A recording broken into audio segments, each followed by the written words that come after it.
Hello and welcome to Drive Steady. This is a BMW 7 Series, and in this video I'll explain how it made me a believer in big luxury cars.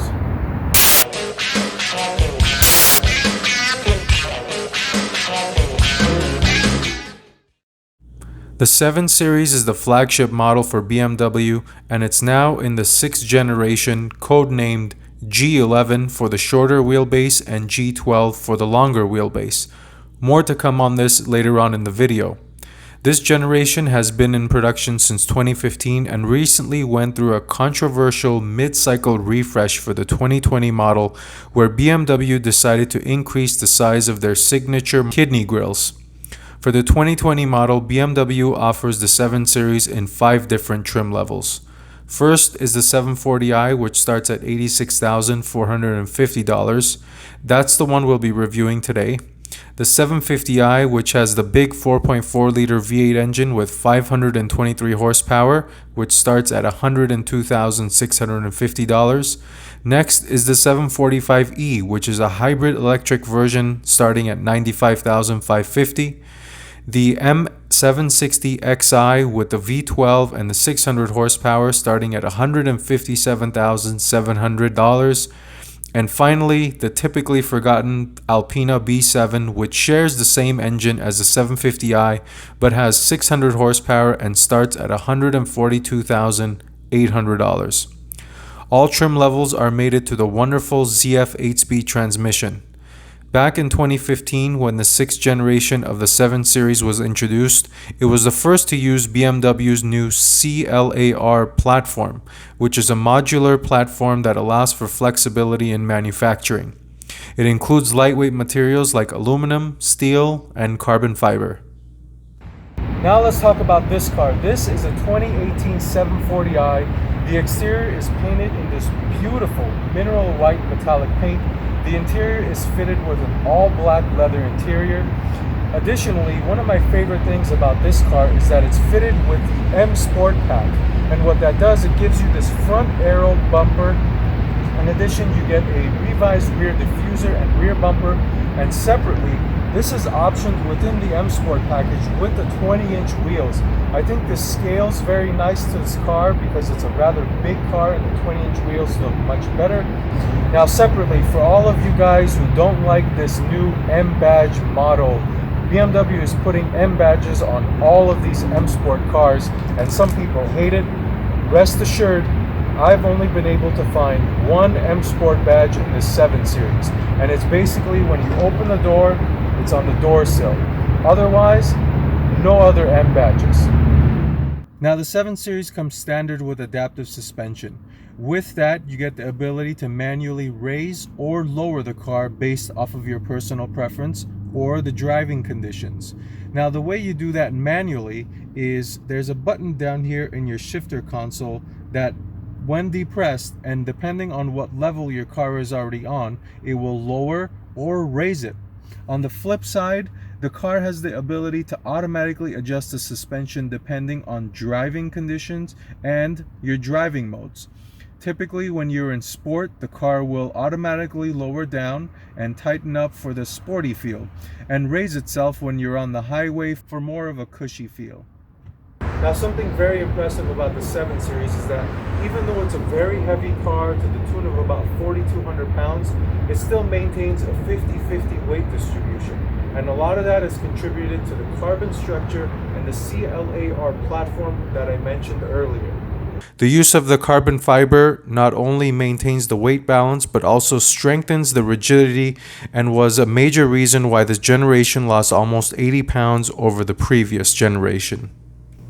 Now, in a day and age when cars are continuously gaining weight, it's nice to see BMW pull off a weight loss while going from the old generation to the new one. Now let's talk about the length of this car, because this is a very, very long car.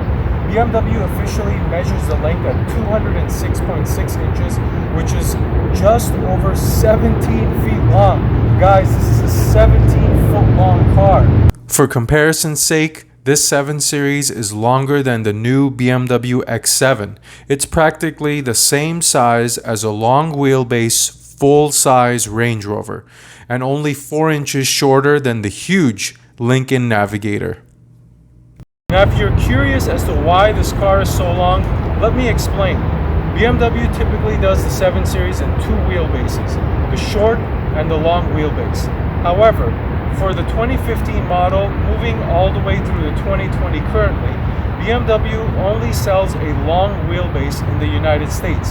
Therefore, if you bought a 7 Series in the United States, you got a 17-foot long car. Now I'm in the back of the 7 Series, and let me tell you something, this is a really nice place to be. The leather is silky and soft. I've got my own storage compartment here. I've got my own climate control settings, which is dual zone, so each side can have their own temperature setting. In addition to that, look at all the space I've got here. I'm 5'10", and I've got an ample amount of leg room, shoulder room. I feel really comfortable back here. And look at this footwell. I bet you can sit in this footwell, it's so big. See, I told you can sit in this thing.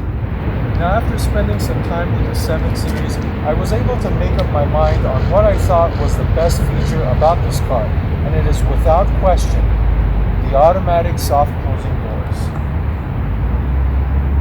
I typically talk about these a lot in my videos, and with good reason, as it's one of those features that you don't realize how cool they are until you're able to use them around town. On the other end, one thing I found to be a head scratcher is that the rear seats don't fold down in the 7 Series. Typically, BMW offers this in all their other cars, so I'm curious as to why this top-of-the-line model doesn't have it. That's enough of the fluff, so let's take this thing out for a quick ride. So setting off in the 7 Series, let's talk about the engine first. It's got 320 horsepower and 330 foot-pounds of torque from the fantastic straight 6-cylinder engine that BMW is famous for making. This engine is pretty much found amongst all of the BMW cars nowadays, and in addition to that, it's also making its way to the Toyota Supra, and that's telling me a lot that Toyota is willing to accept the reliability of a BMW engine. Now, back to the 740i engine. It's a punchy engine, it's got good torque down low.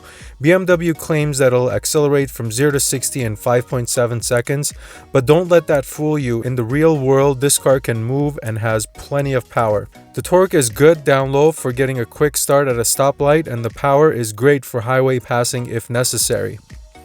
Moving to the transmission, it's the fantastic ZF 8-speed that BMW puts in all of their cars, and it's a wonderful unit. This transmission is like butter in automatic mode. The shifts are near seamless, so it makes the driving experience effortless. And of course, you can also control the shift using the paddle shifters on your steering wheel or on the center control shifter. However, I find that the paddle shifters are not really necessary because this transmission is so good at predicting if you need to downshift or not based off of the throttle position. I just don't see a real need for the shifters and didn't use them at all during my drive. Sitting in the driver's seat, you're in a very comfortable spot. The front shoulder and legroom is fantastic. There's an ample amount of room between the driver and the passenger seat to feel comfortable. This is definitely not a car you will feel cramped in, whether you're sitting in the front or in the back. So let's talk about the ride, the comfort, the suspension, and the steering a little bit. The ride is just sublime, and when I say that, I'm looking at this from a luxury cruiser perspective.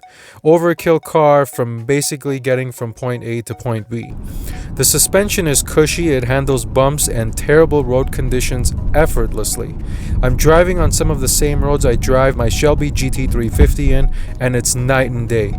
I find myself thinking, wasn't there a big bump back there? And then I look back and see that I've already gone over it without feeling a thing. Now, the suspension is predicated off of 3 different modes. You've got comfort, sport, and eco.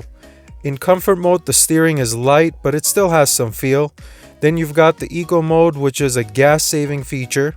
One nice thing about the eco mode is the cruising mode.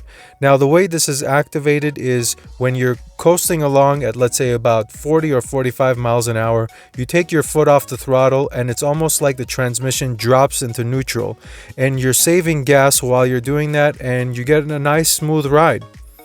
Then you've also got sport, which lowers the car all the way down to its lowest setting. The throttle gets more responsive and the steering gets heavier, and all of that is nice, but that's not what this car is really about. This is a $90,000 car, and I was so oblivious to anything that wasn't a sports car before. My thought process was that, hey, $90,000 can buy you a really nice sports car, something like a used 911 or an Audi R8. But you get the idea, $90K gets you a lot of sports car. After driving this thing around, I see the purpose of these big luxury cars. They may be big and heavy, but they offer a driving experience that others cannot. I've driven older Model 7 Series and S classes before, and I don't remember them being this good, this refined. I can see why it's called an executive saloon. I can imagine getting in this thing after a long, hard days of work, settling in, and just coasting your way through traffic on the way home. It's like the 7 Series cocoons you in the moment you get into it, almost helping you unwind and relax. I really like this car a lot, and I recommend the 7 Series to anyone who's considering it. And that brings us to the end of this video. Thanks for watching. Until next time, drive steady.